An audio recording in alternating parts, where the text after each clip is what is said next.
Boa noite. Boa noite. Tudo bem? Vocês me escutam?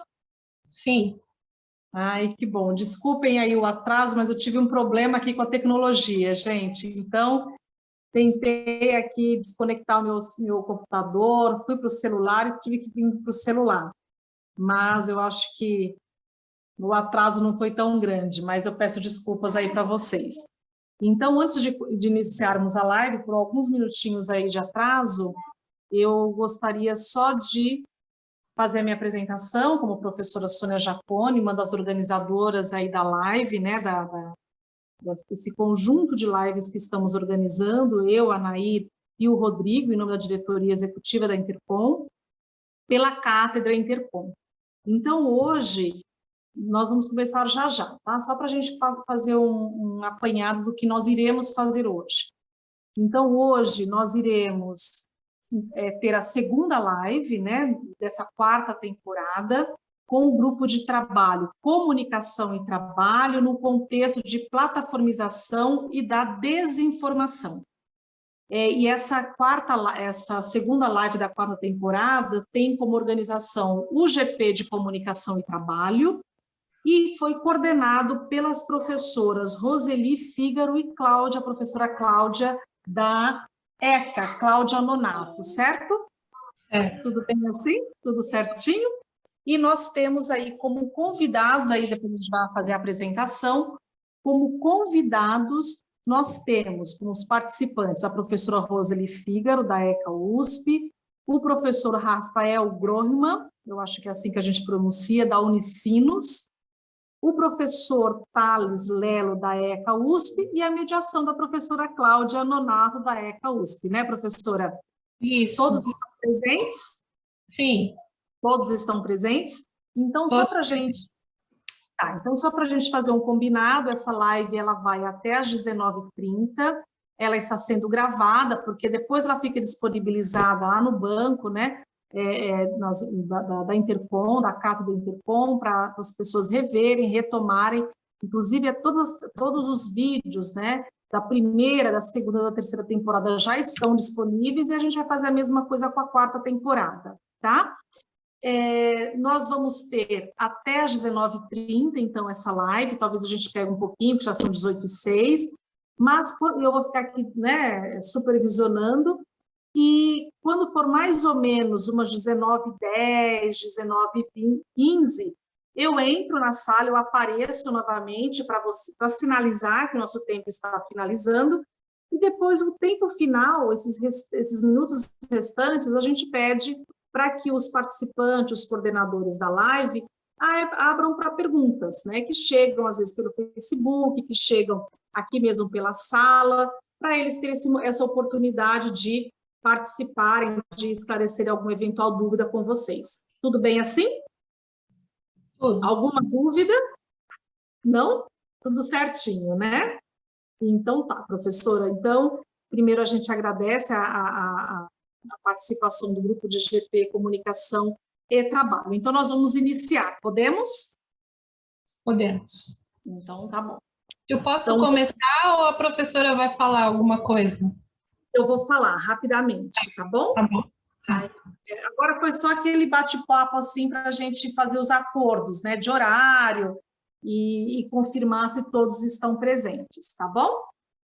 Então, vamos lá, professora. Então, vamos iniciar. Boa noite a todos e a todas que nos acompanham nessa quarta temporada Lives Cátedra Intercom. Nós iniciamos essa quarta temporada no dia 19 de abril. É uma temporada que nós vamos ter 21 episódios, né, 21 grupos de pesquisas trabalhando, apresentando as suas reflexões, as suas propostas de pesquisa e de trabalho, de ações nesta temporada, e que vai se encerrar no dia 23/6. Então, começou no dia 21 do 4 e vai até o dia 21/6. Nós agradecemos a participação de todos os grupos de pesquisas que se inscreveram para participar dessa quarta temporada das lives Cátedra Intercom, que são organizadas sob a minha coordenação, da coordenação da professora Nair Prata, que é coordenadora científica, e do Rodrigo Gabriotti, com a supervisão, com a participação, com a orientação toda também da diretoria executiva da Intercom, em nome do presidente Giovandro Ferreira. Essa quarta temporada, assim como as outras, ela segue o tema do Congresso Nacional da Intercom, que tem como tema este ano Ciências da Comunicação contra a Desinformação. Então, nós costumamos falar que as lives elas funcionam como uma preparação para o Congresso Nacional que ocorre no segundo semestre, onde os grupos de pesquisa têm a oportunidade de refletir sobre o tema, de apresentar as suas pesquisas, as suas atuações em torno deste tema do Congresso Nacional. E para o dia de hoje, nós temos que a segunda live dessa temporada, o grupo de pesquisa Comunicação e Trabalho, sob coordenação da professora Roseli Fígaro, da ECA, da USP-ECA, e da professora Cláudia Nonato, também ECA-USP. E nessa segunda temporada, nessa quarta temporada, nesse segundo dia, nós temos como tema comunicação e trabalho no contexto de plataformização e da desinformação. Com os participantes, professora Roseli Fígaro, da ECA-USP, o professor Rafael Grohmann, da Unicinos, o professor Thales Lelo, ECA-USP, e com a mediação da professora Cláudia Nonato, ECA-USP. Muito obrigada, professores, coordenadores desta live, ao grupo de pesquisa Comunicação e Trabalho, a professora Cláudia, que fará a mediação. Obrigada a todos que fizeram a inscrição para participar desta live, que terá a certificação no final da temporada, e que aqueles também que nos acompanham pelo Facebook da Intercom. Então, bom início, boa conversa para vocês. Muito obrigada. Obrigada, professora Sônia. Boa noite a todos, todas e todes. É um prazer estar aqui com vocês. Quero agradecer por vocês estarem aqui no feriado, né? Estou muito feliz de ver que tem bastante gente assistindo, no Facebook também. E como a professora Sônia já disse, o tema desse segundo encontro é organizado pelo GP Comunicação e Trabalho, é Comunicação e Trabalho no contexto de plataformização e da desinformação. Essa é a primeira atividade do nosso GP, a gente está estreando agora na Intercom, né? A gente está com muito orgulho, porque esse GP nasce já a partir de um centro de pesquisa já consolidado, né? O Centro de Pesquisa em Comunicação e Trabalho da ECA-USP, que foi criado em 2003 pela professora Roseli Fígaro, e que desenvolve pesquisas na área desde os anos 90, né? Então, o centro é credenciado pelo CNPq e conta com a participação de professores, doutorandos, pós-doutorandos, mestrandos e bolsistas de iniciação científica. A partir do binômio comunicação e trabalho, a gente busca compreender como a comunicação organiza, constrói e transforma redes de sentido em um mundo do trabalho em permanente mudança. Então, antes de apresentar os nossos dois palestrantes, eu vou chamar a coordenadora do GP, a professora Roseli Fígaro, para falar um pouco mais sobre o binômio. Depois a gente continua. Por favor, professora. Boa tarde a todos, todas e todes. É um prazer grande estar aqui com vocês, é uma oportunidade maravilhosa de inauguração das atividades do GP Comunicação e Trabalho na Intercom. Espero que as pessoas fiquem atentas logo para chamadas de trabalho, para que enviem-nos, então, os seus artigos. E eu quero falar bem rapidamente, Cláudia, desse binômio Comunicação e Trabalho, porque nós temos dois convidados do nosso Centro de Pesquisa em Comunicação e Trabalho e também do Laboratório DigiLabor, né? Que são certamente, estão sendo muito esperados pela audiência, né? Que é o professor Rafael Grohmann e o professor Thales Lelo, que são aqui os nossos convidados, né? De honra para esse início. Então, o que eu vou dizer rapidamente, para introduzir, inclusive, um pouco a discussão do contexto em que nós vamos tratar da plataformização e da desinformação, é que esse binômio comunicação e trabalho, e fazemos questão de chamá-lo assim, binômio, porque imaginem um hífen aí, né? Comunicação, hífen, trabalho. Porque nós defendemos, e nos nossos estudos chegamos à conclusão de que comunicação e trabalho são dois conceitos fundantes mesmo do ser social, não é? Eles constituem o sujeito social, eles estruturam os laços de nossa sociedade, eles estruturam e dão forma às instituições e todas as maneiras de nós organizarmos a nossa sociedade humana. Então, isso quer dizer o que para o campo da comunicação, para os estudos da comunicação? Isso é um desafio, porque amplia em muito o campo da comunicação, tratando a comunicação exatamente como ciência da comunicação e não como uma propedêutica de formação profissional apenas, não é? Em que nós, então, somos chamados a formarmos profissionais para aplicações, vamos dizer assim. Essa abordagem do binômio comunicação e trabalho, entendendo o campo da comunicação e a área das ciências da comunicação como parte estruturante do ser social, portanto, nos permite trazer para o campo da comunicação uma série de temas e problemas da nossa vida, da sociedade, e que as teorias da comunicação, a comunicação está chamada a dar soluções ou dar respostas do ponto de vista das pesquisas, né? Que tipo de perguntas faremos? Né? Será que nós como vamos organizar os nossos estudos? Que tipo de problemática abarca esse binômio comunicação e trabalho? Então, é aí que nós adentramos nos contextos que hoje vivemos, não é? Por meio de comunicação e trabalho, para pensar essas mudanças nos meios de produção que vivemos desde o final do século XX, não é? Praticamente com o avanço da digitalização, das empresas digitais, de plataforma, os aplicativos e tudo mais, essas que reorganizam as formas de trabalho e as formas de sociabilidade também. Então, a comunicação está sendo pensada aí como campo para se estudar essas mudanças, né? A comunicação e os meios de comunicação como meios de produção.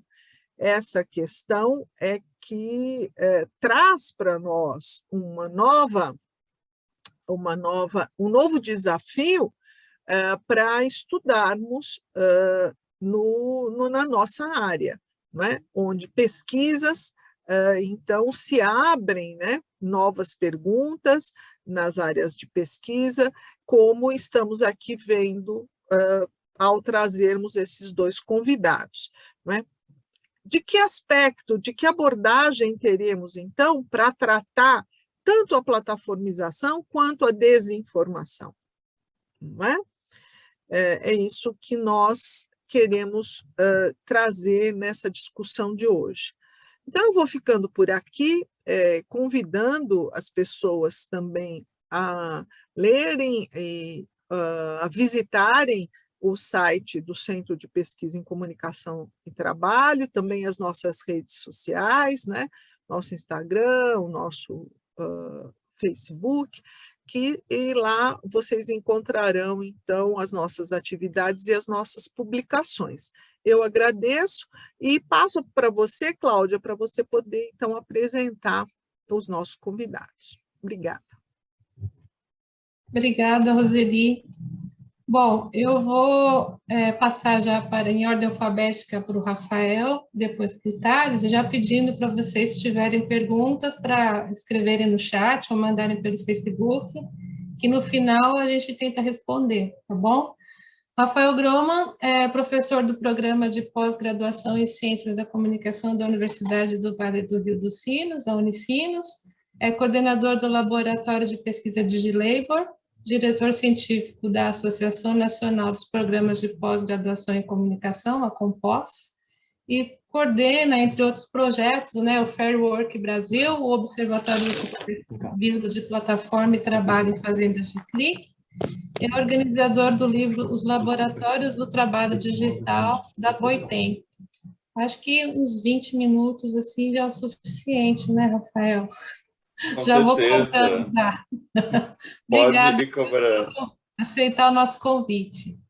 Obrigadão, boa tarde, boa noite a todo mundo nesse feriado de 21 de abril. Estamos aqui firmes e fortes, com esse desafio de falar sobre comunicação em trabalho em contexto de plataformização e desinformação. Então, eu vou tentar articular algumas dimensões entre trabalho por plataformas e desinformação, que eu acho que são algumas das dimensões que têm se relacionado às nossas pesquisas.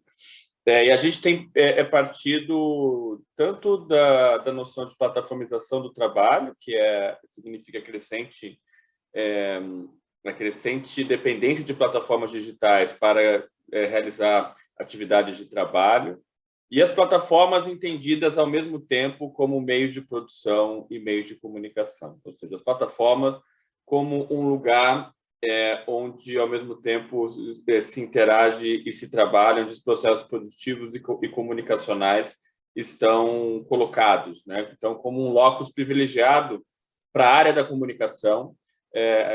A questão do trabalho por plataformas tem sido estudado em várias áreas, direito, geografia, sociologia, e por aí vai. E encontra na comunicação o que o professor Muniz Sodré chama de um comum epistemológico para articular essas diferentes áreas do saber, e aqui, no nosso caso, a partir de um papel central da comunicação nos processos produtivos. E aí, eu trouxe um caso para ilustrar rápido, para a gente comentar, e depois um pouco da pesquisa que a gente tem desenvolvido sobre o trabalho em fazendas de clique. A gente lançou, nessa semana, 2 desenhos animados explicando um pouco do que essa pesquisa. E a primeira coisa que eu queria comentar é sobre a matéria da agência pública em relação ao iFood, a máquina de propaganda do iFood, da agência pública, de 2 semanas, mais ou menos, e vou colocar no link aqui no chat para quem não viu, que é a máquina oculta de propaganda do iFood, em que o iFood contrata, segundo a agência pública, uma agência de publicidade para desmobilizar os trabalhadores. Só que a gente já tem o papel central da comunicação da empresa plataforma e da própria agência de comunicação, em criar perfis fakes para desmobilizar os entregadores.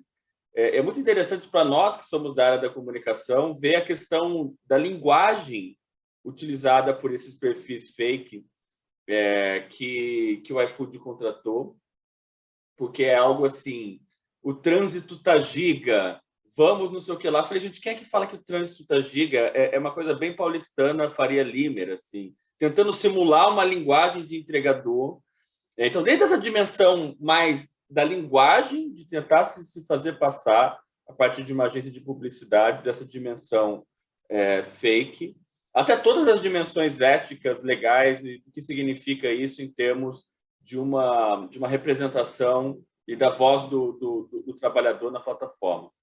Nisso, a gente vê um papel central da comunicação, das estratégias de comunicação das plataformas em todo esse cenário do trabalho por plataforma.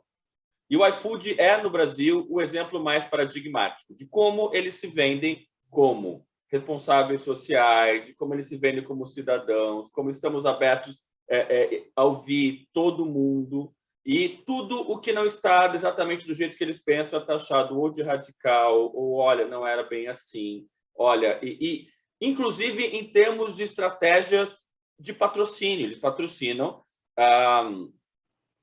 o Foro de Teresina da revista Piauí, onde eles vão encontrar as pessoas, teoricamente, mais resistentes a eles. Depois de tantas críticas em julho de 2020 em relação a eles chamarem os entregadores de empreendedores, eles limparam a palavra empreendedores do site deles, de maneira a estarem mais discursivamente ajustados para mostrarem como eles estão atentos e ouvindo e tal. Tem um texto que eu, Cláudia Nonato, Camila Acosta e Ana Flávia Marques escreveram, as estratégias de comunicação das plataformas de trabalho no Brasil. Eu vou pegar aqui já o link.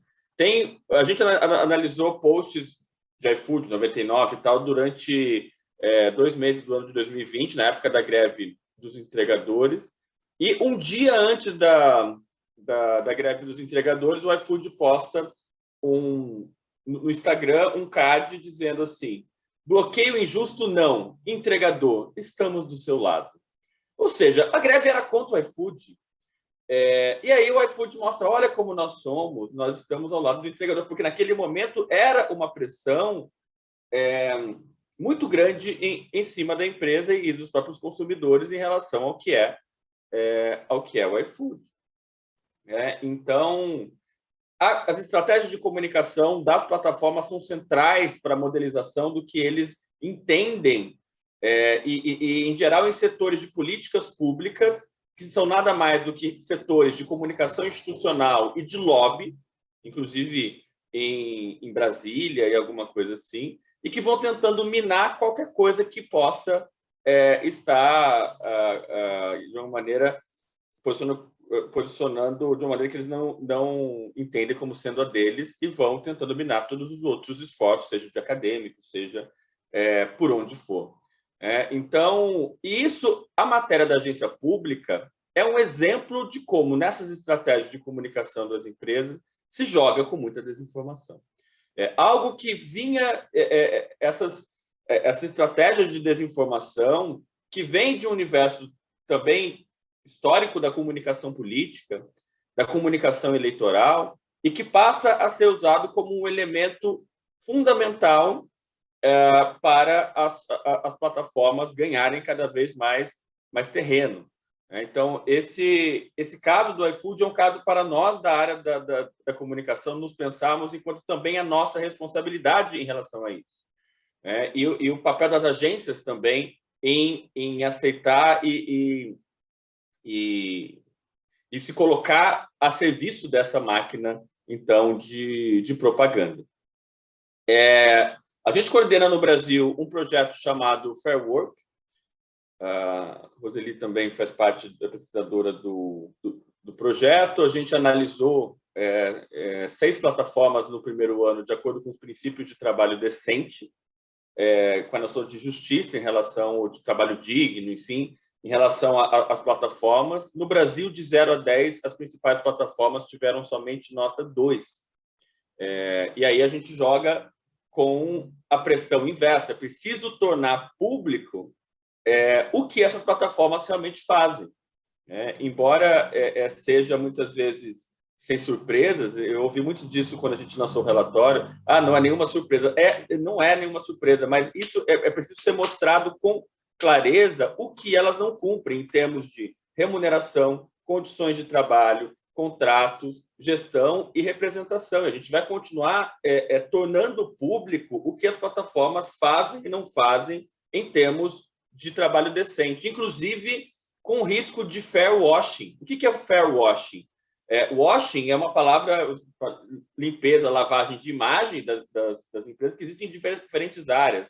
Começou lá no greenwashing, com a questão do meio ambiente. Tem o diversity washing, que é a empresa que se coloca muito de diversidade, quando você vai ver todo mundo igualzinho assim, na foto da firma.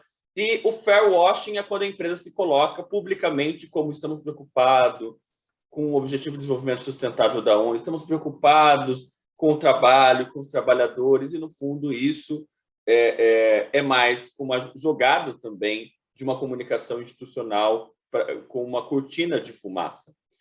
Não à toa, no meio do nosso processo de pesquisa do Fair Work, o Instituto Ethos, um think tank, lançou uma consulta em relação a princípios de trabalho decente encomendado por plataformas, no sentido de construção de princípios alternativos e rebaixados ao nosso projeto para mostrar, olha, não cumprimos os princípios de Oxford, do Fair Work e dos pesquisadores brasileiros, mas nós criamos nossos próprios e que a gente cumpre. Então, a gente precisa ficar atento a essas manobras discursivas que também jogam um papel de como as plataformas dominantes de trabalho são centrais para a circulação e produção da desinformação no Brasil em relação ao mundo do trabalho, em relação às trabalhadoras e aos trabalhadores. Então, esse é um primeiro exemplo que eu queria trazer para vocês em relação à desinformação e plataformização. E, Cláudia, tem mais 10 minutos, talvez? Um pouco mais, Rafael. Ótimo, já dá até para mandar beijo no final. Um segundo exemplo vem das pesquisas que a gente tem feito sobre trabalho em fazendas de clique. E recentemente, eu e um professor chamado Jonathan Ong estamos organizando um dossiê na revista Social Media Plus Society sobre as relações entre indústria da desinformação e fazendas de clique. É muito interessante como tem se colocado mais a ver na pesquisa em comunicação de que a desinformação não é só uma questão discursiva, não é só uma questão do jornalismo ou de agências de fact-checking ou de questões assim, mas que há uma indústria da desinformação e o quanto que há de trabalho não pago, mal pago, bem pago em relação a espalhamento de desinformação. Na semana retrasada, o professor Jonathan Ong lançou um texto para uma análise centrada no trabalhador no combate à desinformação. E é muito interessante uma tabela que ele compartilha, eu vou colocar aqui para vocês, dos tipos de modelos de trabalho na indústria da desinformação. Embora eu acho que isso aqui é só uma parte, né? Ele está estudando especialmente nas Filipinas, na Indonésia e em lugares do Sudeste Asiático, de como você tem desinformação financiada pelo Estado, você tem desinformação com trabalhadores que vão estar dentro das eleições, em campanhas políticas, criando contas fakes e muitas vezes sem trabalho, sem pagamento adicional. Você vai ter esse modelo, que é um pouco o modelo que do iFood, que é o modelo de agências de publicidade e de relações públicas. No caso, ele vai comentar de políticos que contratam estrategistas de campanha e com trabalhadores trabalhando nisso, até o modelo de clickbait, em que operadores de website agregam questões de entretenimento e de política para gerar clickbait e gerar mais tráfego de internet. E a gente vê esse modelo que ele vai chamar de um modelo internacional, que são das fazendas de trolls e das fazendas de clique, de uma maneira geral. Ele até fala que não conhece diretamente as fazendas de clique chinesas, que ele vai falar de um contexto mais do Sudeste Asiático. Então, a gente vai vendo que essa indústria da desinformação, quando chega no Brasil, dá para a gente pensar, e isso... eu vou citar uma fonte que não se cita, mas como hoje é feriado, eu vou fazer esse à parte.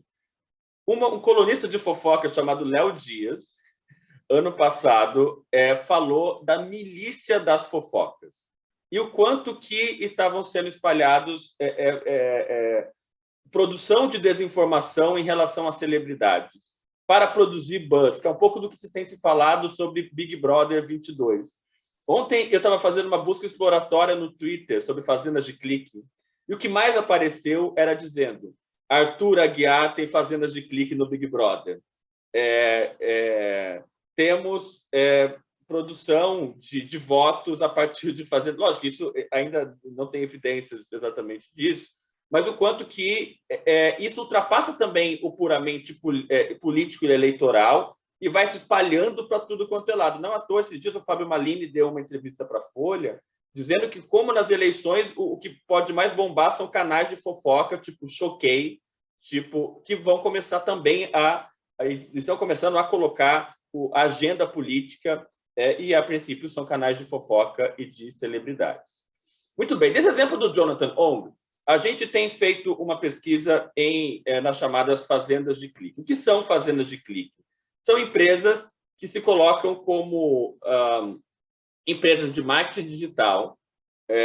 Os nomes tem os nomes que são muito diretos, Ganhar no Insta, por exemplo, e que são plataformas baseadas em site que vendem seguidores e prometem vender seguidores reais. Em troca disso, é aquilo que a gente chama de uma falsa automação, ou false automation, ou heteromação, que em vez de um robô de bots, tem verdadeiros bots humanos trabalhando nessas plataformas para alimentar essa fábrica de seguidores, de likes e de comentários. Eu vou ler para vocês só a descrição de uma dessas plataformas, todas são brasileiras. A Fazendas de Clique no Brasil tem algo de único, porque são plataformas, empresas brasileiras, fora dos grandes centros, São Paulo e Rio, não tem nenhuma localizada em São Paulo e Rio, e todas em português, e atendendo ao mercado também local. Olhem a Dizu, o que diz: ganhando dinheiro online para seguir e curtir no Insta e no TikTok. Utilizo as redes sociais para ganhar dinheiro no Instagram e TikTok, apenas seguindo e curtindo. O que é a Dizu? Dizu é uma empresa de marketing digital voltado para redes sociais. Uma startup inovadora, olha, ela sempre se considera assim, né?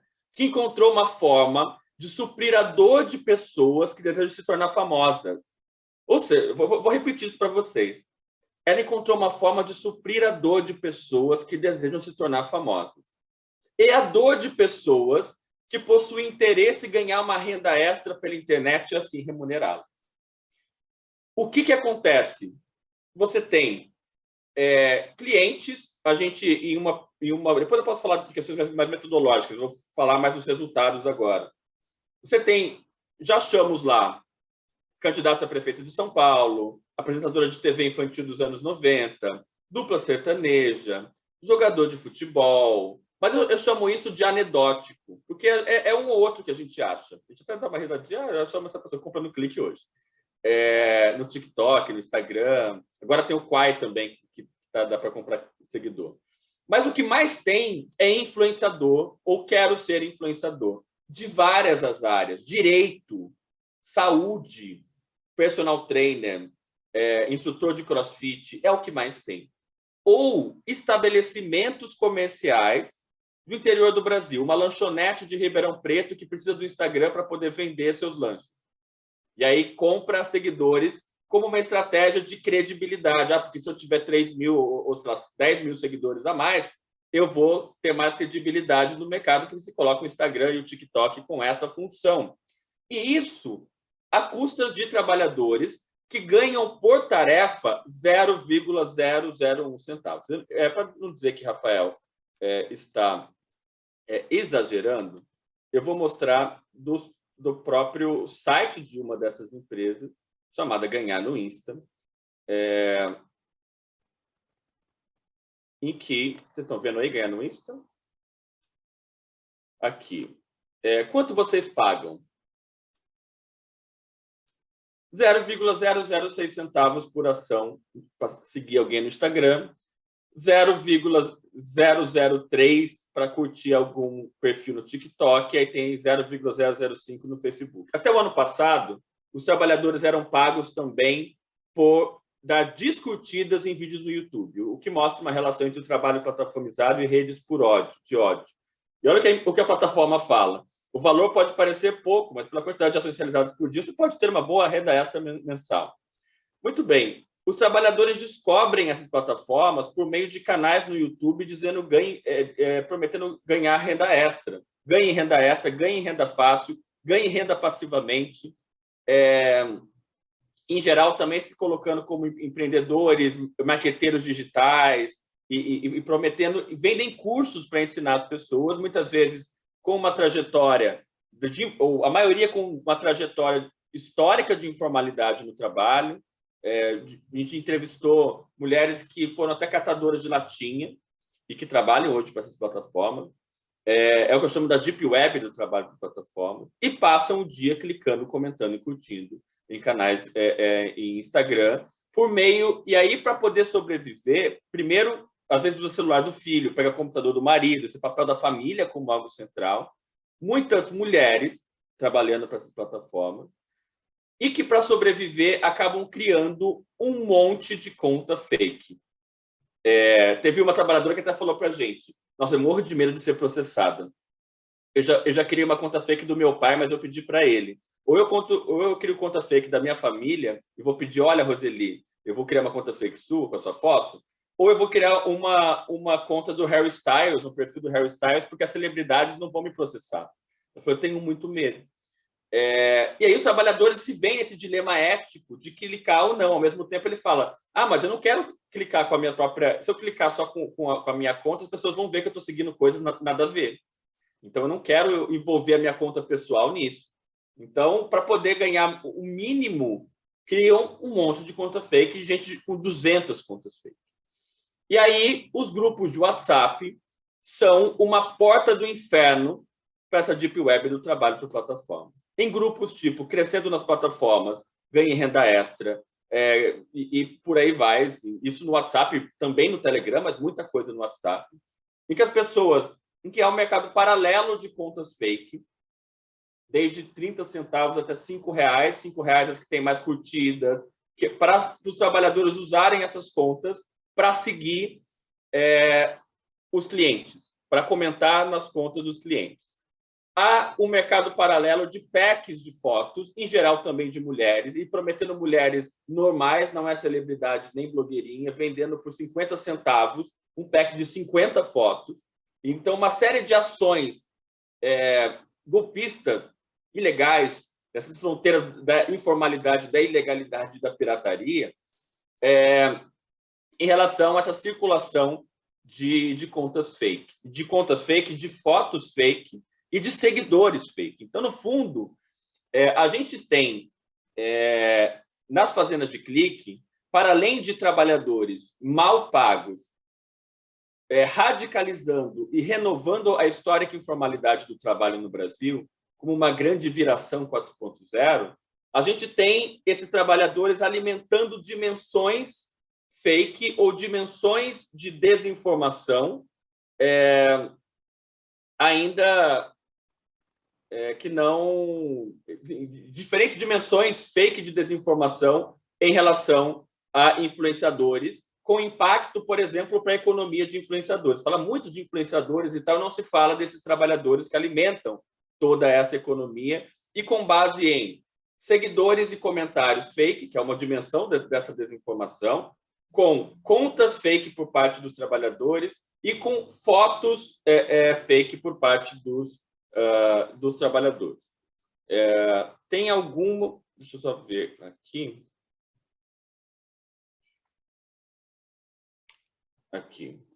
A gente está construindo um artigo para esse dossiê com um pouco dessas... dizendo o quanto que isso amplia também a própria noção do que significa indústria da desinformação. Não somente ligada ao universo estritamente político eleitoral, e o quanto é que é necessário considerar o lado dos trabalhadores que alimentam essas diferentes dimensões de desinformação, que são os cliques fakes, as contas fakes, as packs de foto fake e os mercados que são fake, em que as pessoas vendem de tudo, e a porta de entrada para coisas como venda e compra de dinheiro falso, venda e compra de Bitcoin, e vira um grande mercado paralelo de venda de Netflix pirata e tudo que vocês imaginarem e mais um pouco nesses grupos de WhatsApp de renda extra. Então, a gente tem um papel central da área de comunicação. Notem, estratégia de marketing digital, agências de comunicação e publicidade, influenciadores, com papel central na produção e circulação de desinformação às custas de trabalhadores com histórico de informalidade no Brasil. Obrigado. Obrigada a você, Rafael, bem em cima do tempo aí. Bom, eu vou passar a palavra para o nosso segundo convidado, lembrando que vocês podem enviar perguntas, viu, gente, para a gente fazer no final. Apresentando Thales Vilela Lelo, é pesquisador de pós-doutorado no Departamento de Comunicações e Artes da Universidade de São Paulo, com bolsa da Fundação de Amparo à Pesquisa do Estado de São Paulo, FAPESP. É doutor em Ciências Sociais pela Universidade Estadual de Campinas e membro do Centro de Pesquisa em Comunicação e Trabalho. É autor do livro Jornalismo em Transformação, Relatos de uma Profissão em Crise, da Mercado de Letras. Obrigada, Thales, por aceitar nosso convite, e você fica à vontade. Eu que agradeço pelo convite, Cláudia, Roseli, é sempre uma satisfação estar aqui com vocês, mesmo hoje, numa quinta-feira de feriado, não tem forma melhor do que encerrar a quinta-feira do que conversando com vocês, né? Amigos e colegas de tantos anos assim. E ainda melhor ainda falar logo depois dessa fala interessantíssima de Rafael, que traz muitos elementos para a nossa discussão sobre desinformação, né? Eu venho estudando esse fenômeno também, ao menos desde 2019, e o que eu vou fazer nessa minha breve fala aqui é acompanhar um pouco o raciocínio dele, fazendo um pouco o trabalho de cavaleiro do apocalipse dos estudos de combate à desinformação. Eu me coloco um pouco nesse lugar porque muitas vezes eu acabo jogando um pouco de balde de água fria nessas promessas que se fazem de que a desinformação pode ser combatida muito facilmente por meio de iniciativas de checagem de fatos ou programas de educação midiática, né? Então, vou contextualizar minha fala e dar um andamento nela, apresentando alguns elementos de uma pesquisa que eu estou iniciando agora, que assim que eu encerrar o pós-doutorado eu pretendo iniciar essa investigação, e eu estou coletando alguns dados para poder fazer esse mapeamento, porque ela surgiu de pistas que apareceram ao longo da minha pesquisa de pós-doutoramento. Então, só para poder fazer essa breve contextualização e a gente entrar na discussão de hoje, o meu argumento aqui é que eu vou olhar para esse fenômeno da plataformização e para a desinformação, que são os dois elos aqui que conectam a nossa discussão de comunicação e trabalho hoje, a partir do seguinte argumento, né, que se foca especificamente nas iniciativas de combate à desinformação. Frequentemente, né, quando a gente vê discussões, né, que falam sobre muito do que o professor Rafael trouxe aqui, né, sobre essa indústria de desinformação, sobre essas contas fake, né, normalmente uma panaceia que é apresentada a elas são as iniciativas de combate à desinformação. Então você tem lá esse exército de bots, você tem lá essas pessoas sendo muito mal pagas, trabalhando em serviços precários para alimentar esses influenciadores, perfis de influenciadores, ou para disseminar desinformações de caráter político. Mas aí, bom, a gente vai ter lá as iniciativas de combate à desinformação que vão nos livrar desse mal terrível que a desinformação oferece. Mas o que acontece é que, ao menos nos últimos anos, quem está financiando essas iniciativas de combate à desinformação e o principal financiador dela, quem diria? São as empresas de plataforma também. Então, o meu argumento aqui que eu vou desenvolver é que o investimento das empresas de plataforma nessas iniciativas de combate à desinformação, a despeito dos eventuais contribuições que podem trazer ao debate público, né, são nada mais, nada menos que uma estratégia de propaganda e de lobby político das plataformas digitais. Então, como que eu comecei a rumar para essa direção, né? Minha pesquisa, ela iniciou em 2019, e no início, né, eu queria entender um pouco o que justificava essa grande expansão das iniciativas de checagem de fatos no Brasil, né? Diferentemente do que aconteceu nos Estados Unidos e na Europa, que começaram a ter iniciativas do gênero na primeira década dos anos 2000, os primeiros projetos pontuais do gênero no país, né, eles se iniciam nos anos de 2010 e 2014, no contexto das eleições presidenciais. Então, a gente tem alguns projetos mobilizados, né, são projetos pontuais, né, mobilizados por corporações de mídia, né, Folha de São Paulo, Globo, que visavam analisar os discursos dos candidatos à presidência, e esses projetos eram descontinuados assim que as eleições terminavam, né.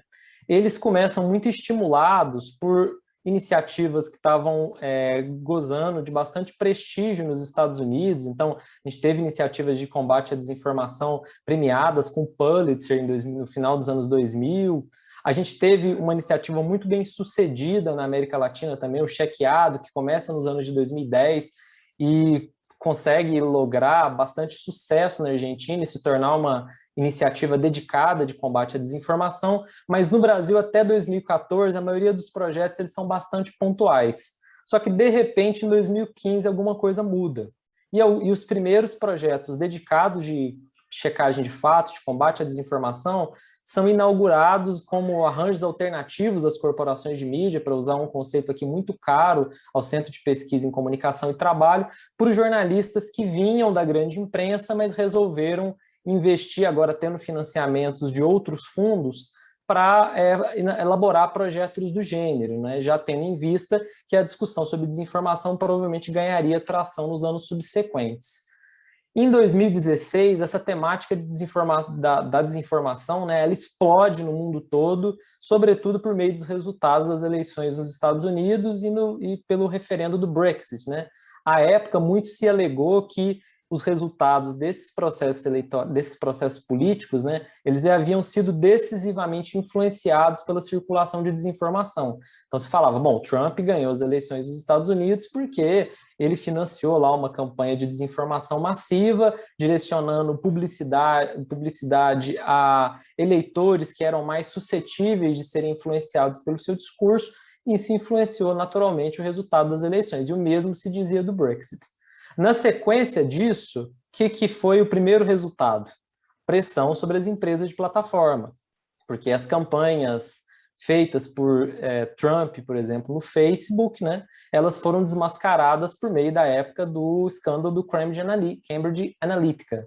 E aí isso gerou uma pressão gigantesca nas empresas de plataforma, nessas corporações do Vale do Silício, que até então estavam surfando muito tranquilas nos seus sistemas de monetização de conteúdo na internet, de financiamento e daí por diante. E aí as pressões por regulamentação começaram a surgir, os proprietários de empresas como Google e Facebook foram convidados a prestar esclarecimentos e, de repente, eles descobriram que uma boa saída para isso, para fazer um lobby eficiente, né, evidenciando que estavam se preocupando com a questão, foi começar a fazer investimentos massivos em iniciativas de combate à desinformação.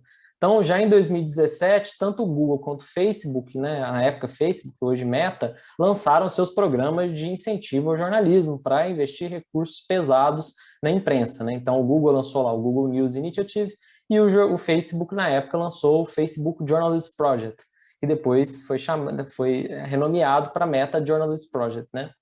E aí, com esses investimentos massivos, né, feitos no jornalismo como um todo, mas especialmente também nas iniciativas de combate à desinformação, essas iniciativas começaram a ganhar um fôlego extra no mundo todo, agora que elas começaram a contar com recursos oferecidos por essas corporações do Vale do Silício.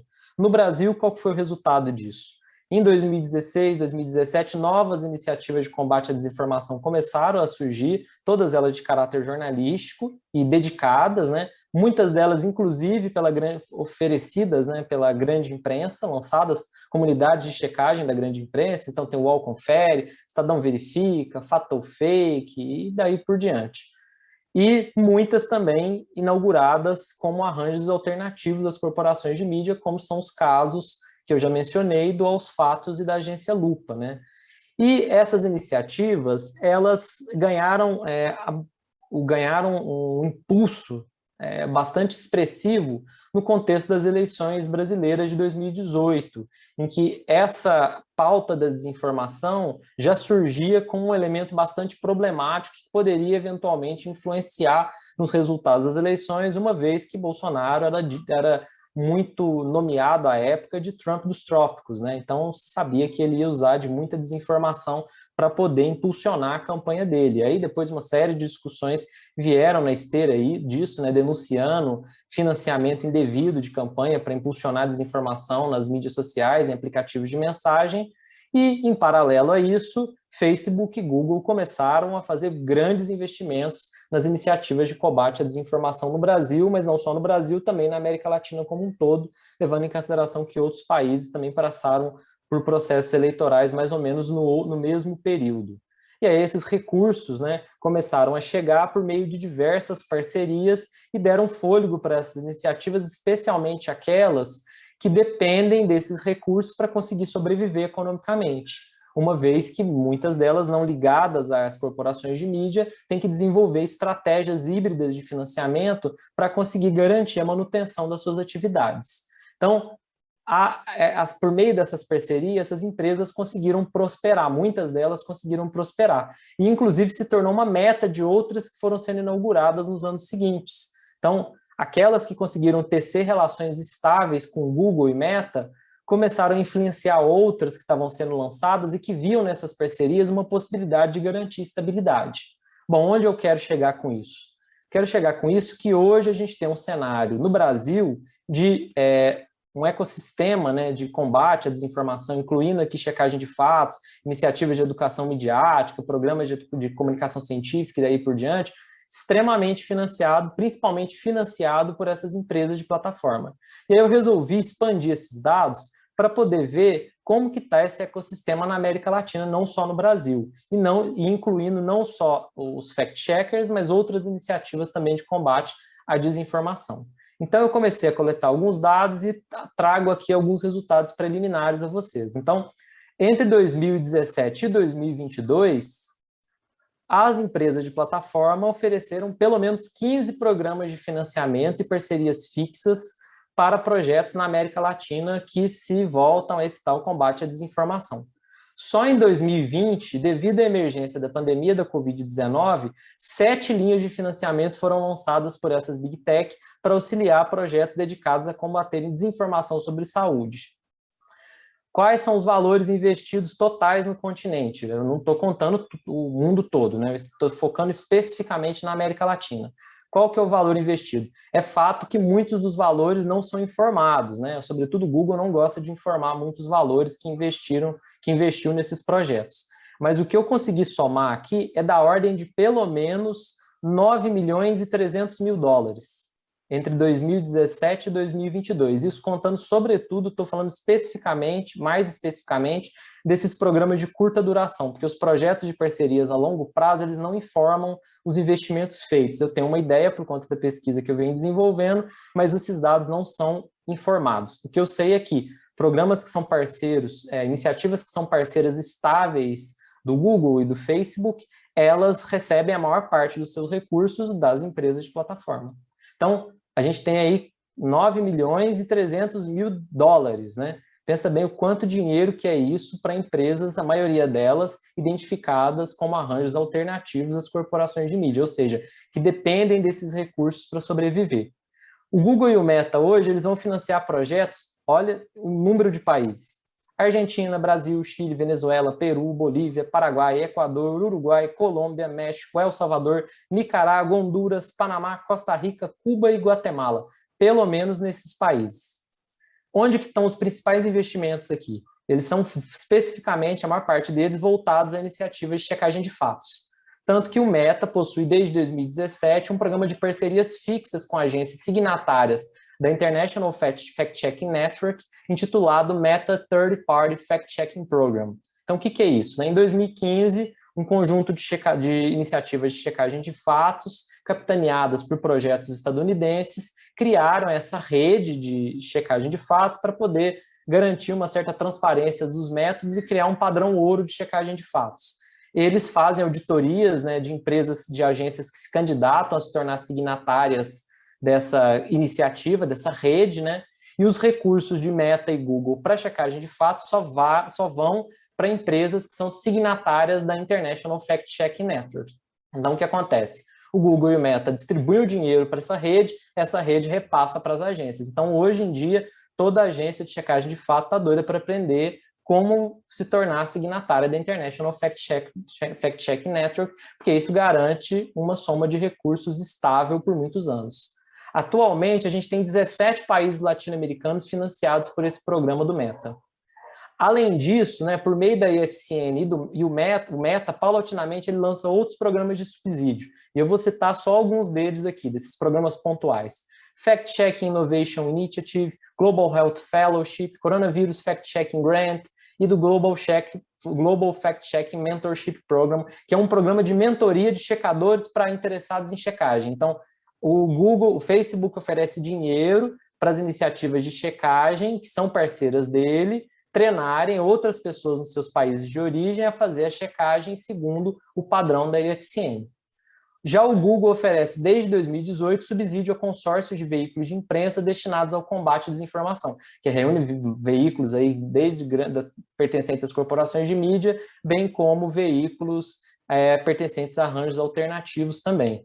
Por intermédio do First Draft News, que é fundado pelo Google News Lab, né, uma instituição fundada pela Google, o programa financia iniciativas, estou falando só da América Latina aqui, na Argentina, Reverso, que reúne diversos veículos para combate à desinformação no contexto eleitoral, Brasil, Projeto Comprova, que já teve diversas fases, tem mais de 27 parceiros, passou por contexto eleitoral, depois foi combate à desinformação sobre saúde, ele tem sempre renovado essa parceria com o Google para garantir a estabilidade das suas ações. México, com o Verificado, e Uruguai, com outra iniciativa com o mesmo nome, homônimo, né, o Verificado também. E assim como o Meta, o Google também possui outros programas que subsidiam iniciativas de enfrentamento à desinformação na América Latina desde 2019.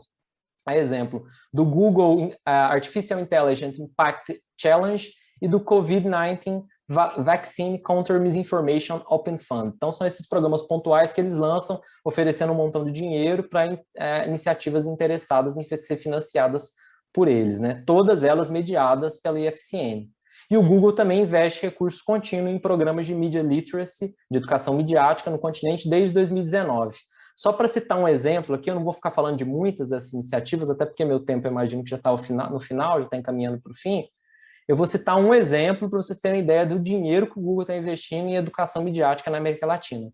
Em junho de 2019, ele ofereceu $1 milhão ao Instituto Palavra Aberta para lançar o projeto Educa Mídia, que, segundo o site da iniciativa, tem por objetivo difundir o tema da educação midiática no Brasil e fornecer suporte e ferramentas para que crianças e jovens desenvolvam as habilidades necessárias para consumir informação de forma segura e responsável. Depois eles lançaram, nos anos seguintes, outros projetos do gênero, focados, por exemplo, no público 60+, ensinando como que velhinhos podem utilizar a internet de uma forma segura, evitando a desinformação. Isso eu estou usando os termos deles, né, que eles colocam lá como velhinhos, né? Em 2021, a Google renovou essa parceria com o Instituto Palavra Aberta e ofereceu um novo aporte, dessa vez de R$5 milhões, para que o programa possa manter suas atividades até 2023.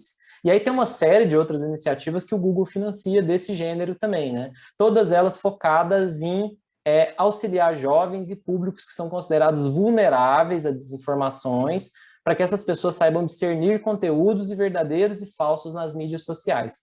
E aí tem projetos do gênero que reúnem grupos da Argentina, a maioria são organizações não governamentais, né? Na Argentina, Colômbia, México, são projetos, por exemplo, de jogos para descontraídos, para as crianças aprenderem a discernir desinformações sobre eleições, sobre saúde, sobre meio ambiente, e daí por diante.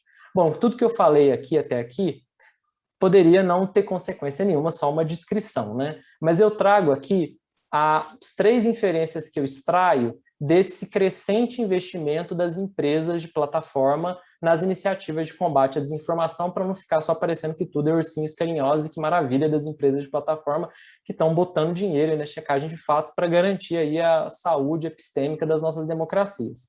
Então, 5 pontos que eu destaco aqui. O primeiro, que a gente tem como consequência desses investimentos uma adequação do trabalho das iniciativas de checagem às demandas das plataformas digitais. Então, as plataformas estão interessadas no quê? Automação de checagens para poder aumentar, né, acelerar o tanto de desinformação que é checado, ampliação do alcance em mídias sociais. Então, como que o checador ele pode fazer um conteúdo mais dinâmico, mais interessante no Instagram, no YouTube, que cria um aumento de demanda de trabalho para essas pessoas, parcerias com influencers, para os influencers ajudarem na divulgação desses conteúdos, chatbots que auxiliam na comunicação do público com essas iniciativas, e inclui também o treinamento dos parceiros, né, desses projetos nas ferramentas das plataformas, exemplo do CrowdTangle, do Facebook, e a mentoria de jornalistas interessados em checagem, que eu mencionei há pouco. Então, esse é o primeiro ponto. O segundo é a terceirização da moderação de conteúdo para organizações jornalísticas especializadas. Tem muita literatura sobre moderação de conteúdo nas plataformas digitais, o trabalho é feito de uma forma super precarizada e recebeu muitas críticas nos últimos anos, e aí quando você subcontrata empresas jornalistas para fazer esse trabalho de verificação de conteúdos sinalizados por usuários ou pelas próprias plataformas, você garante aí uma desresponsabilização pelo esse trabalho precário, alegando que quem está combatendo a desinformação não são as próprias plataformas, mas especialistas no assunto. Então, as iniciativas de checagem de fato se tornam moderadores especializados das empresas de plataforma. Terceiro ponto, a cooptação editorial desses arranjos alternativos das corporações de mídia, que dependem cada vez mais dos recursos das empresas de plataforma para garantir a manutenção das suas atividades. E qual que é o resultado disso? É um enfoque cada vez maior dessas iniciativas em verificar o conteúdo que interessa às empresas de plataforma, que é o quê? Aquele que circula nas mídias sociais, em detrimento de diversos outros tipos de checagem, como, por exemplo, a checagem do discurso político, que foi, inclusive, o que propiciou o surgimento das primeiras iniciativas de fact-checking no mundo. Quarto ponto, já encaminho realmente para o final. Uma estratégia das corporações do Vale do Silício para se desresponsabilizarem pela monetização da produção e circulação da desinformação, essa indústria da desinformação que o professor Rafael muito bem mencionou, por meio da publicidade programática, que é onde essas empresas ganham muito dinheiro, né? E aí elas atribuem o quê? Os usuários a responsabilidade pela atividade de checagem. Então, por meio dessas campanhas de educação midiática, o que essas empresas de plataforma estão dizendo é o seguinte: bom, se vocês estão consumindo muita desinformação, é porque falta aos próprios usuários, né, as competências necessárias para discernir o que é verdadeiro ou falso na internet. Isso não tem responsabilidade nenhuma das empresas de plataforma que estão fazendo aí, envidando todos os esforços possíveis para combater a desinformação nas mídias sociais. E aí, por fim, eu encerro e eu concluo aqui, um lobby dessas empresas para reduzir o fôlego de iniciativas de regulamentação estatal e pública das plataformas digitais, né? A exemplo, por exemplo, desses PLs, esses projetos de lei de fake news, que por mais que eles tenham os problemas, né, sempre quando surge alguma iniciativa do gênero, as empresas de plataforma fazem um lobby pesado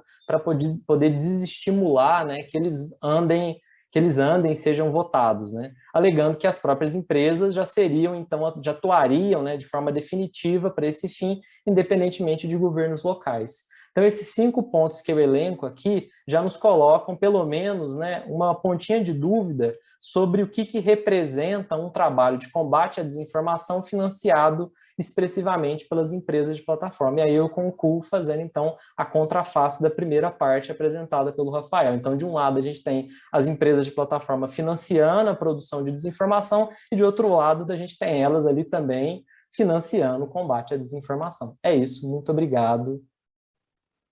Agradeço pela participação, pela oportunidade. Obrigada a você, Thales. Foram muitas provocações, uma fala complementou a outra, muito interessante tudo que vocês disseram. Eu gostaria que vocês fizessem perguntas, eu já vou fazer a primeira para o Rafael, que eu achei interessante que o Rafael falou de Deep Web, do trabalho de plataforma, e o Thales falou de Cavaleiro do Apocalipse, né? Vocês... A gente está bem aqui. Mas, Rafael, sobre a fazenda de clipes, vocês têm algum estudo que mostre qual que é o perfil dessas pessoas que trabalham, né, desses trabalhadores? Seria um perfil próximo ao dos trabalhadores do telemarketing, por exemplo? Eu já vou emendar outra pergunta, você já responde as duas.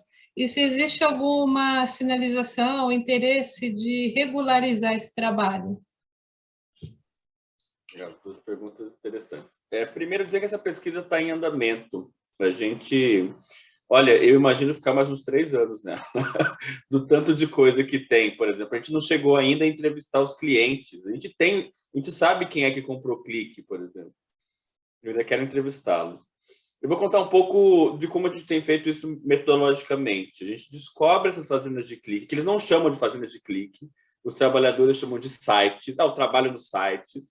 Esse nome Fazendas de Clique vem do Sudeste Asiático, em grandes call centers que tem nas Filipinas e na Índia com vários celulares, e que no Brasil ganha uma outra configuração, que é um trabalho remoto por plataformas e que se acentua durante a pandemia, esse tipo de trabalho. E que a gente tem outro colega de Minas Gerais, o Matheus Viana Braz, que está debruçado nisso também. A gente acaba descobrindo essas plataformas como um subtipo do que a gente chama de plataformas de microtrabalho, cujos trabalhadores alimentam inteligência artificial, como Amazon Mechanical Turk e tal. E só aí já é uma deep web, digamos assim, né? Porque são plataformas brasileiras, pouco conhecidas e tal. E a gente ganhou 2 financiamentos, primeiro de Cambridge, agora de uma universidade da África do Sul, que eu nunca sei falar o nome inteiro, é Wits University. E aí a gente, na equipe, divide entre entrevistas com trabalhores, observações em grupos de WhatsApp, grupos de Facebook, análise de canais de YouTube e dos comentários, análise das próprias plataformas, e um dos pesquisadores da equipe como trabalhador dessas plataformas para também ver exatamente como que funciona, para a gente conseguir mapear um pouco isso. E então a gente não tem uma amostra quantitativa disso. Agora, nessa última, a gente também analisou umas da Colômbia, que é uma outra história, e depois deixo para outro dia. Mas, tanto no Brasil quanto na Colômbia, a gente notou, primeiro, mulheres nos grupos de WhatsApp e Facebook com maior papel de coordenação, de gerenciamento de comunidade. Em geral, mais mulheres comentando e postando. Aliás, muitas desesperadas por dinheiro, dizendo meu marido perdeu o emprego, como isso é central. Aliás, recentemente, o Julian Posada, que é um colombiano que fez doutorado na Universidade de Toronto, a pesquisa dele de doutorado é exatamente sobre colombianos e venezuelanos que trabalham em família por plataformas. E como essa é uma questão também das casas latino-americanas de trabalho, traz o filho junto no celular, o marido ajuda com o notebook, alguma coisa assim. Então, um papel central do trabalho remoto por plataformas com trabalho doméstico, com trabalho reprodutivo, em geral, de mulheres. Tem uma série de dimensões de gênero nas fazendas de clique. Você tem um perfil mais generificado de mulheres nessas plataformas. Aí você tem contas fake, que em geral são de mulheres, que eles dizem que é mais difícil o Instagram bloquear contas de mulheres. Packs de fotos de mulheres. Ou seja, tem uma série de dimensões de gênero. Em relação ao histórico e à trajetória de trabalho dessas pessoas, elas são, de longe, as que, do trabalho por plataformas, o que tem mais histórico de trabalho informal e com trabalho de revenda. Aliás, é muito interessante, não falei disso, mas escrevi um artigo agora sobre isso, como que as fazendas de clique atualizam a palavra revenda. Se eu pensar revenda no Brasil, desde o trabalho já clássico da Ludmila Bilho sobre as revendedoras da Natura, e de revendas de produtos no Paraguai, como é o trabalho da Rosana Pinheiro Machado, já de 10 anos, com os mercados piratas de perfume falso e não sei o quê. Essa questão da revenda está muito presente na vida dessas pessoas, de trabalhar com outros tipos de revenda, seja de Natura, seja de outros mercados informais, e que às vezes até misturam algo que pode envolver um low-tech, do tipo, CD pirata ou alguma coisa assim, mas que eles levam, de alguma maneira, toda essa bagagem de informalidade, de trabalho informal, quando vão trabalhar remotamente por essas plataformas. Então, e aí tem até um relato que a gente usa bastante, de uma trabalhadora dizendo: para mim está sendo uma oportunidade porque eu já catei latinha e até nisso está difícil durante a pandemia. E aí a gente tem que se virar com essas fazendas de clique, que eles chamam lá de site. O trabalho nesse site está me ajudando muito e tal. E já teve a primeira greve dos fazendeiros de clique no ano passado. Eles já chamaram essas plataformas de parasitas também. Enfim, tem uma série de organizações deles nessa questão também. Uma coisa é que cada trabalhador vira um revendedor potencial também. Por quê? Eles passam não só a trabalhar para as plataformas, mas também a atuar nesse mercado paralelo de contas fake, porque assim eles aumentam os ganhos. Qual foi a segunda pergunta mesmo? Se tem alguma regularização para esse trabalho, mas fala rápido, tem um monte de pergunta aqui. Tá bom. Primeiro, só dizer que essa questão da Deep Web, a gente tem tomado cuidado para não falar desse trabalho a partir de um paradigma da invisibilidade, né? Do tipo, esses trabalhadores são invisíveis, é nosso trabalho visibilizados. Óbvio que eles estão trabalhando nas casas deles e é difícil de ter uma cobertura midiática sobre isso, eles assinam contratos de confidencialidade, é muito difícil de fazê-los falar, até a ideia do próprio desenho animado veio daí, então a gente tem tomado cuidado em relação a isso. E em relação à regularização, eu falei sobre isso há 2 semanas para um público de juízes do trabalho, e eles não conheciam isso, ficaram horrorizados. E o comentário de uma juíza foi: eu nem sei por onde começar a pensar em regularização de algo que é totalmente fake, desde a sua nascença. Quer dizer, de que maneira que você regulariza esse tipo de trabalho? O que é regularizar? Eu vou te responder com outra pergunta de um outro seminário que a gente teve. Uma professora chinesa me pergunta: os trabalhadores não escolhem um trabalho mais ético?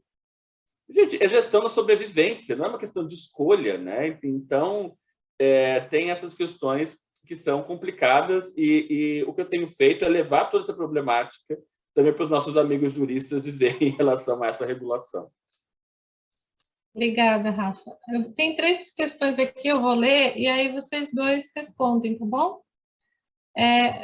Da Bárbara, né? As apresentações foram excelentes. Como vocês enxergam o papel dos profissionais de relações públicas diante desse cenário, principalmente do que o Rafael relatou na fala inicial dele, que deve ser dos influenciadores, né? Na parte que você falou.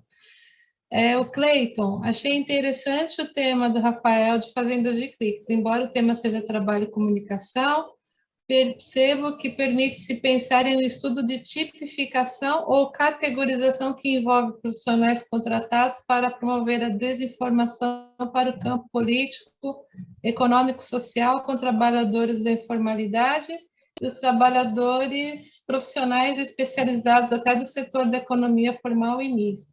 Tem alguma literatura dos colegas para aprofundamento da temática?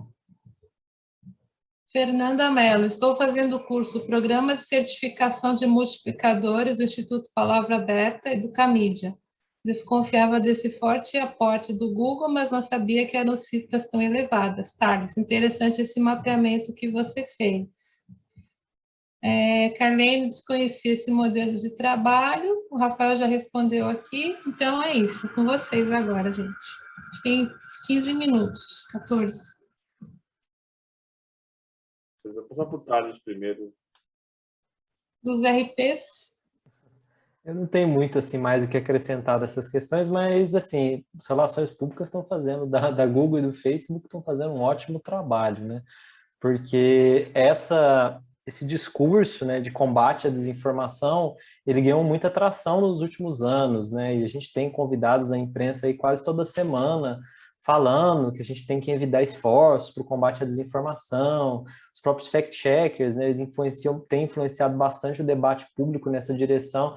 E eu não estou dizendo que essas iniciativas não tenham a sua importância, tem a sua importância, mas esse outro lado da discussão, muito pouco é falado sobre ele, né? A gente perde bastante de vista o fato de que é interessante para a Google e para o Meta que esse discurso de combate à desinformação continue permeando a nossa esfera pública, né? Porque eles estão ganhando com isso, né? De diversas maneiras, como eu discuti aqui, né?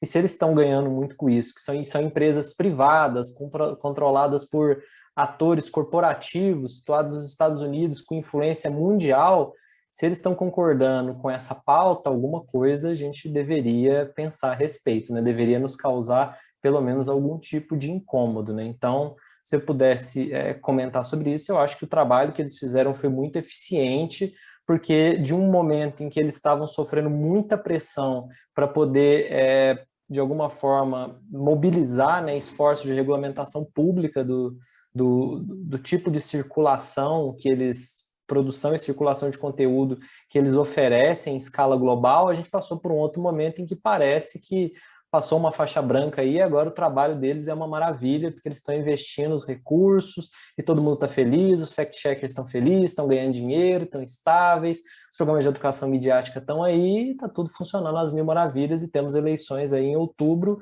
e uma boa parte do que a gente chama de combate à desinformação aí, quem vai patrocinar é o Google e o Meta, né? Que também são aqueles que ganham bastante com desinformação. Então a gente deveria pelo menos pensar a respeito nessas questões, e minha fala nem foi para jogar, foi para jogar um pouco de balde de geografia, foi um pouco agridoce, mas é porque eu acho que é importante a gente fazer esse trabalho de crítica social, e é um esforço que a gente faz no CPCT, né? É uma das nossas âncoras, né?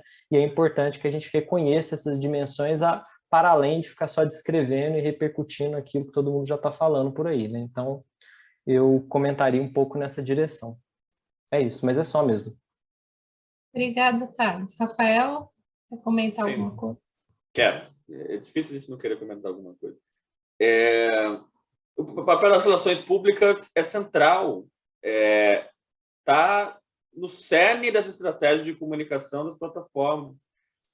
Tenta rastrear, mapear quem são profissionais que estão liderando estratégias de comunicação em Uber, Facebook, iFood, e às vezes profissionais de relações públicas que já passaram por essas 3 empresas e que têm como missão circular a ideologia californiana. O que é a ideologia californiana? É o que está na base dos discursos do Vale do Silício. Eu dou 2 exemplos. Um de 2009, o filme A Rede Social, do Mark Zuckerberg, que vai mostrar ele como punk, revolucionário e tal. E agora, recentemente, saiu uma série que vocês podem aproveitar e ver hoje, no fim do feriado, chamado Super Pumped, que é a história da Uber, e mostra aquele moço magrinho, Joseph Gordon-Levitt, como dono da Uber, e a Uma Thurman vira para ele e fala assim: você que é o bad boy da tecnologia, e de que maneira que os discursos das empresas do Vale do Silício são sempre um misto de algo que parece contracultural com algo que vai no cerne do neoliberalismo. Olha, nós estamos abertos a ouvir demandas, nós somos democráticos, nós somos disruptivos, mas, ao mesmo tempo, é livre mercado. E de que maneira que se joga com esse discurso? E o que a gente tem no Brasil, no fundo, inclusive com as plataformas brasileiras, é um simulacro Faria Lima do discurso do Vale do Silício. Aliás, para mim, esse é um dos pontos centrais de por que mesmo as plataformas brasileiras não conseguem criar, ou parecem quase simulacros de Vale do Silício, ao contrário de plataformas na África do Sul, na Índia, que a gente tem visto no Fair Work, que tentam produzir alguma coisa que tem a ver mais com o local. Então, um papel central das relações públicas na produção e circulação desses discursos, em colocar, em estar em todos os lugares e dizendo: olha, nós somos inovadores, nós somos cidadãos, nós temos propósito. Então, a área de relações, os profissionais de relações públicas têm não só um papel, mas uma responsabilidade central no que está acontecendo hoje. Bom, eu não sei se o Thales quer fazer algum comentário sobre a questão do Instituto Palavra Aberta. Não, foi só um comentário aqui da Fernanda, né, Thales?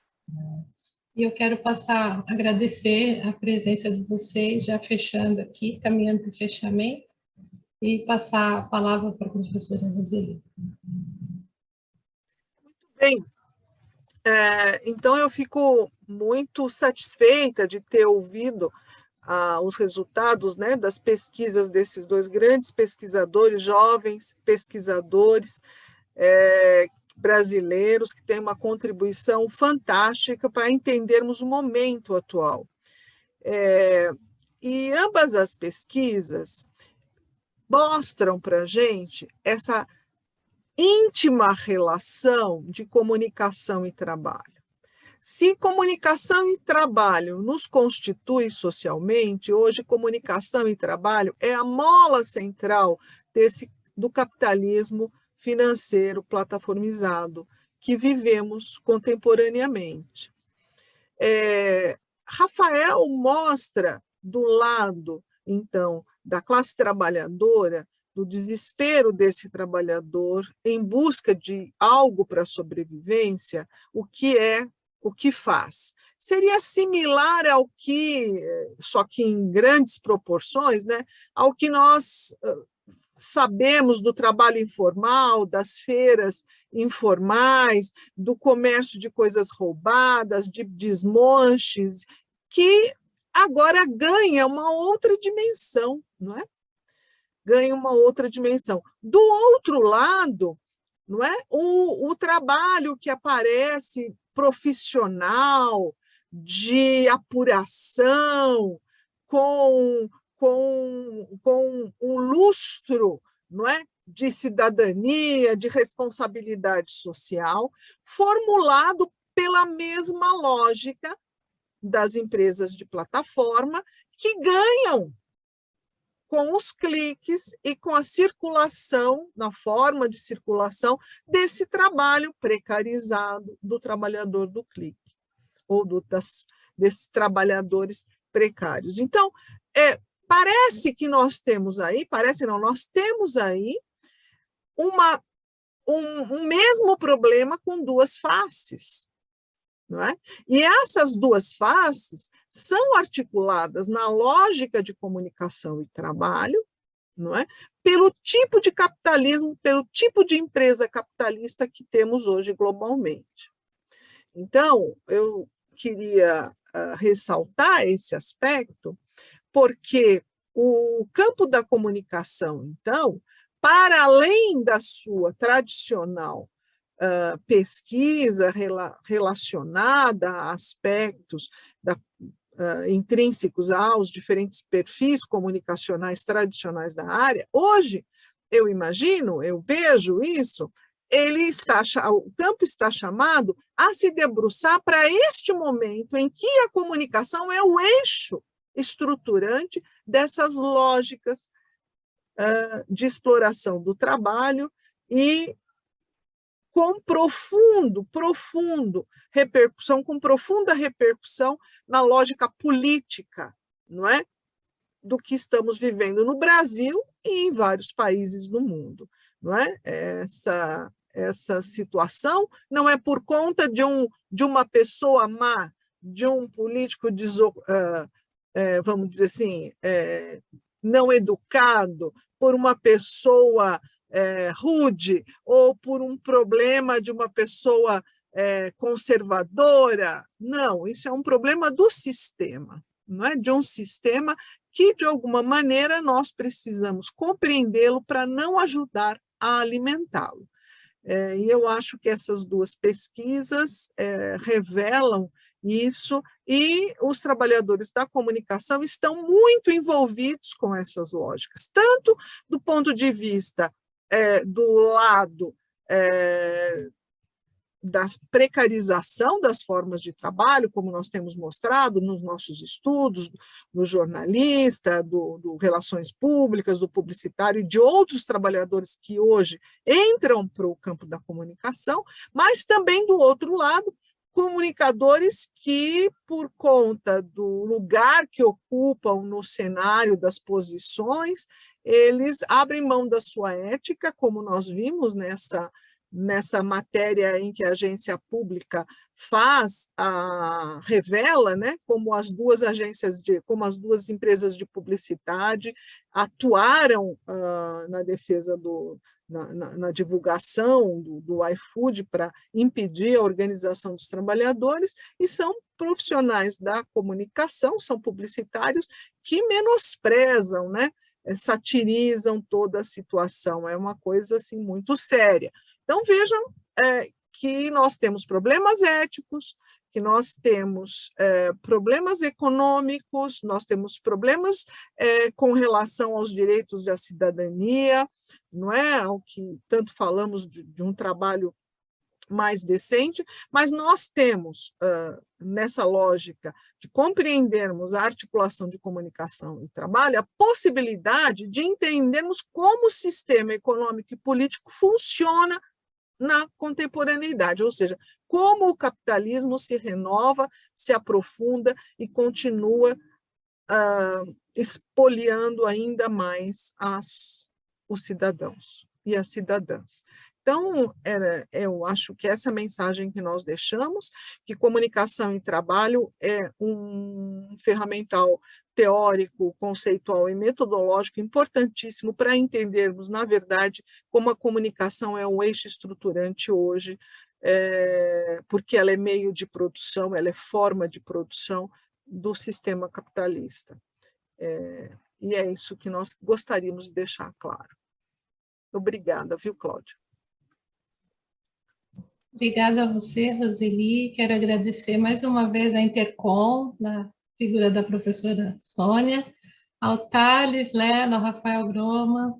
Quero convidá-los a submeter trabalhos para o GP Comunicação e Trabalho.